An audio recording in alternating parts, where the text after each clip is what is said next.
सांगोला तालुक्यात अवैध शस्त्रांची विक्री करण्यासाठी आलेल्या तिघांना स्थानिक गुन्हे शाखेच्या पथकाने धाडसी कारवाई करून रंगेहात जेरबंद केले। हातीत गावाजवळील पुलाखाली सुरू असलेल्या शस्त्रांचा सौदा पोलिसांनी उधळून लावत आरोपींकडून 2 देशी बनावटीची गावठी पिस्टले, 4 जिवंत काडतुसे, 3 महागडे मोबाईल असा 1,85,800 रुपयांचा मुद्देमाल जप्त केला। या कारवाईमुळे सांगोला तालुक्यात खळबळ उडाली असून या प्रकरणामागील संपूर्ण रॅकेट उघडकीस आणण्यासाठी पोलिसांनी तपासाची चक्रे वेगाने फिरवली आहेत।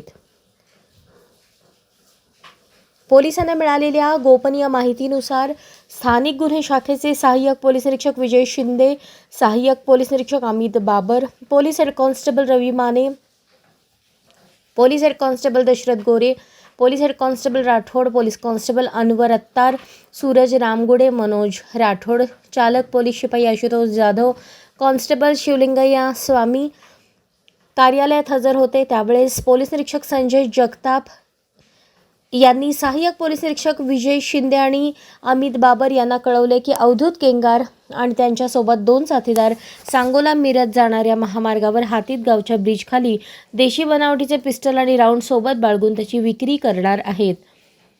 मिळालेल्या माहितीनुसार पोलीस तात्काळ त्या ठिकाणी हजर झाले आणि संशयास्पद हालचाल दिसताच पोलिसांनी कारवाई करून अवधूत सुभाष केंगार राहणार कोळा, हर्षवर्धन उर्फ बालाजी नामदेव ऐवळे राहणार किडेबिसरी आणि आबा धोंडीराम नरळे राहणार जुनोनी या तिघांना ताब्यात घेतले। झडती दरम्यान पोलिसांनी त्यांच्याकडून 2 देशी बनावटीची गावठी पिस्तुले, 4 जिवंत काडतुसे आणि 3 मोबाईल जप्त केले।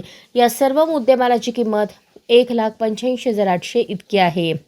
सदर देशी बनावटीचे 2 पिस्टल आणि 4 जिवंत काडतूस कुठून आणले याबाबत विचारले असता आबा धोंडीराम नरळे यांनी सदरचे देशी बनावटीचे 2 पिस्टल आणि काडतूस हे मेहबूब राहणार मध्य प्रदेश याच्याकडून 2 वर्षांपूर्वी घेतल्याचे सांगितले।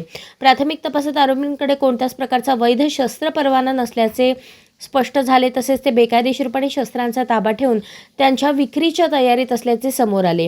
त्यामुळे भारतीय शस्त्र अधिनियमांतर्गत त्यांच्याविरुद्ध गुन्हा दाखल करण्यात आला आहे। या कारवाईमुळे सांगोला तालुक्यातील अवैध शस्त्र व्यवहार करणाऱ्यांमध्ये मोठी खळबळ उडाली आहे। अशाच नवनवीन अपडेटसाठी जनता राज्य न्यूज चॅनलला सबस्क्राईब करा, लाईक करा आणि शेअर करायला विसरू नका।